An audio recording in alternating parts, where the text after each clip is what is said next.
Hi everyone, this is Sovik. So in this session, we will be continuing with our part 2 of this video series where we are explaining how we can download multiple binary file using Swagger UI and Spring Boot. So in this video series, we are explaining how we can return multiple binary file using Swagger UI and Spring Boot.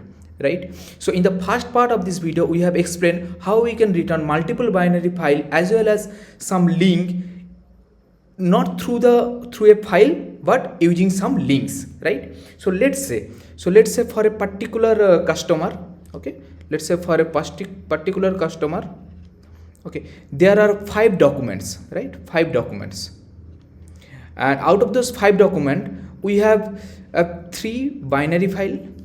Okay, these are all binary file. Binary file is nothing but byte array, right? And this is similar, and 2 of those are external link. That means the file was there but it is present in some external link, let's say in some Google Drive link, or let's say in OneDrive link. Anything could be happen, or any S3 bucket or something else, right? But in our first part of this video, okay, we have explained how we can create a separate link for these 3 byte array file, okay, and these are already linked, right? These are already HTTP something link, right? So what we are doing in the first part of this video, we are combining all of these links in a separate list and we are returning that list, right? So in the second part of this video, we are going to show you another one approach through which we can return multiple binary file or some other external link, right? So in this video, what we are going to do, instead of returning all the file as a link in a list, okay, here what we will do, let's say we have 3 byte array file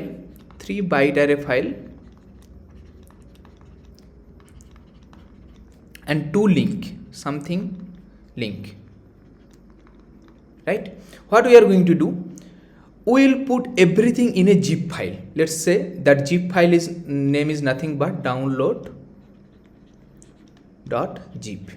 right? What we are going to do, we will put everything, this one, everything in the zip file. And for these 2 URL, what we are going to do, we will put, first of all, we will write it in a text file, right? Let's say there is a text file, we will put these 2 URL in a text file, and then I'll put it in the zip file and we'll return it at the end, right? So this is the motto of this video, and in this way we'll solve this problem. So this is the another way through which we can return multiple binary file through Swagger UI and Spring Boot, right? Now we have a complete idea what we are going to do. Okay, now let's go to my IDE and let's do it with the code. So if you remember, we have already explained these things in our first part of this video. I'm not going to explain these things. I'll just copy this part because I'll be using the same thing over here, right? Let me minimize it again. Let me define another one controller. Let's say it will be public, we can keep it as void because we will be returning a zip stream, right? And we'll be put that stream in the response, HTTP response, right? So we don't need to explicitly return a response entity. Okay, I'll show you how we can do that. Okay, so it will be, let's say, get binary 2, right? And in this parameter we can take the request and so request parameter is not required. Okay, we only need the HTTP response, HTTP servlet response. Okay, that's it. Let me annotate this with the controller, and let's say get mapping. Okay, get mapping, and I'll put it under, let's say, get binary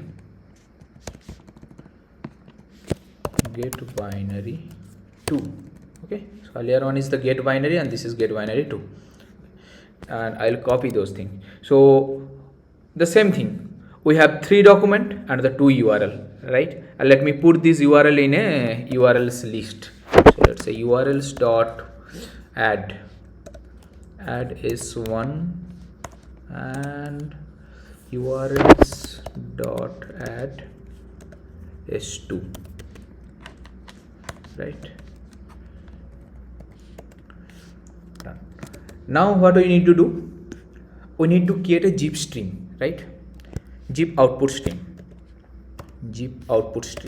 okay.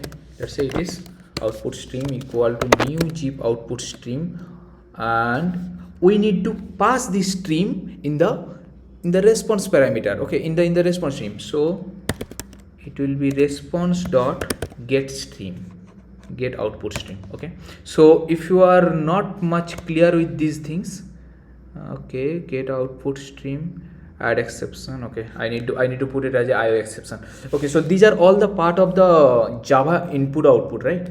Java IO, right? So if you don't have much idea about the Java input output and how this input stream output stream works and why it is necessary in our cases, if you don't have that idea, please put it in the comment section. I'll make a separate video only for the Java IO, right? Because that itself is a separate topic. I'll create a separate video for that if you want, right? Now what we need to do, so now as we have created the output stream, now I need to put all the entries in the output stream, right? So let me first handle these 3 things, okay. So what we need to do, output stream dot put next entry, new zip entry, so it will be a zip entry, and I need to put the file name, right? So what will be my file name? Let me generate a random file name. Let's say uid dot random uid dot toString, okay. So this will be my file name. I have created the entry. Now after creating the entry, I have to write it, right? So output stream dot write, okay, and let me put my first one, right? Okay, now output stream dot close entry, and I have to do the same thing for doc2 and doc3, right? Let me copy it. So it will be doc2, it will be doc3, right? Now we are done with the byte array, means binary data. Now we have to put these two in a separate text file, and then we have to put that text file into our zip output stream, right? So now we have completed our code changes for these 3 documents. Now we have to handle these 2 string, right? So before doing anything, first of all we have to create one file, right? So it's a simple, I have to create a simple text file, that is file, let's say file equal to new file, and I need to put a file name, right? So again I will be using the random uid plus I will concatenate with the .txt because it will be a txt file, right? Now what I need to do, to write into this file, I need a writer, right? So I'll be using the print writer for this one. Print writer equal to new print writer, okay, and I'll write into this file, right? Now what I need to do, I need to iterate over this URLs list, and I need to write it in the file, right? So urls dot for each, and whatever value I'll get, okay, I will be writer dot println that value, right? So I have write it. Now I need to close this writer dot close. So until now what I have done, I have write it in the file and I have closed that string, right? Now what I need to do, I have the file, now I have to put it in the zip stream, right? Okay, so before writing this file into zip stream, okay, we have to create the zip entry, because whatever we have done for these things, right? So let me create another one, zip entry dot put next entry and new zip entry. I have to put the file name, so I have to use the same file name, right? So file dot get name. I will be using the same file, same name, whatever is the name over here, right? So I have created the entry. Now I have to write it, right? So before writing it, what we need? We need a reader to read that file and copy it in the zip stream, right? So let me create the reader first. File input stream. Okay, let's say input stream equal to new file input stream, and it will be reading this file, right? So I'll be reading this file, right? Now I have to copy this file in the zip stream, right? So for that I'll be using one Java IO utils, that is IO utils dot copy. So this will be my input stream. So from here I'll be copying into zip output stream. Okay, so output stream done.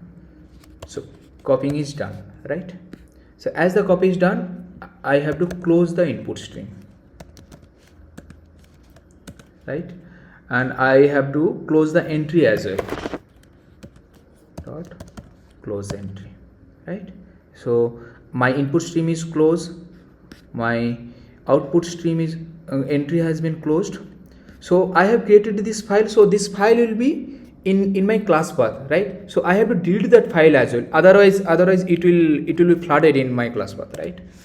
So file dot delete, so it will be deleted from my class path, right? Okay, so now that we have deleted our file from the class path, now we have to prepare the response entity, okay, which will get returned from this function, right? So to prepare the response entity, we need to set couple of parameter. So the first one is the content type, right? So response dot set content type, set content type, and content type will be nothing but application / octet stream. This is for the binary file, right? Application / octet stream. And we need to set another one parameter to specify the file name as well, right? So response dot set header. Okay, we need to put it in the header, right? So this is basically for specifying the file name which will get downloaded. Once click on that blue button which will appear in the Swagger UI, right? Okay, so header will always be mentioned as a key value pair, right? So we need to specify in the key name as content disposition,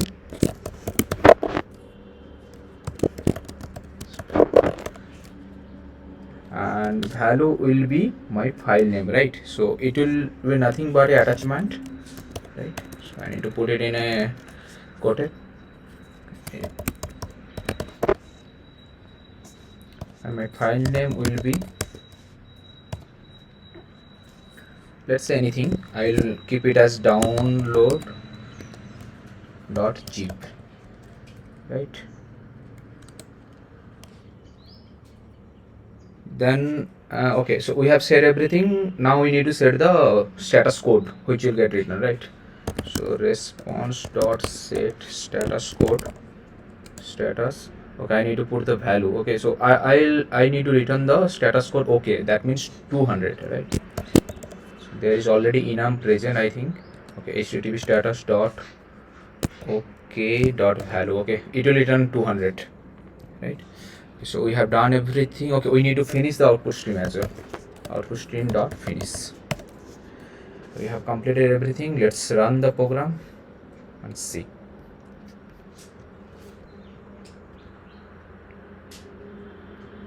Okay, so our application got started and it is executing the localhost 8080, right? Let me go to my browser and Swagger UI. So this is the things, right? So now this one we have already explained in our first part of this video, right? So whatever we have explained, this is present in this particular URL slash get binary 2. Okay, click on try it out, click on execute. Right, see, it is giving me that download button, and it is returning me the code of 200. Right, so if I click on this download file, okay, it is downloading this download.zip. Let me go to that particular one, let me unzip it, and if you go under this download folder, okay, these are my 3 binary file, okay, which is directly present as a binary file, and rest of the 2 is external URL, right? So we have put those 2 external URL on a text file. If you open that text file, okay, so this is the 2 external URL, right? So we have seen that it is working fine. Okay, so I have explained everything in the video. So if you still have some question, put it in the comment below. I'll try to address each one of those, right? So thank you all.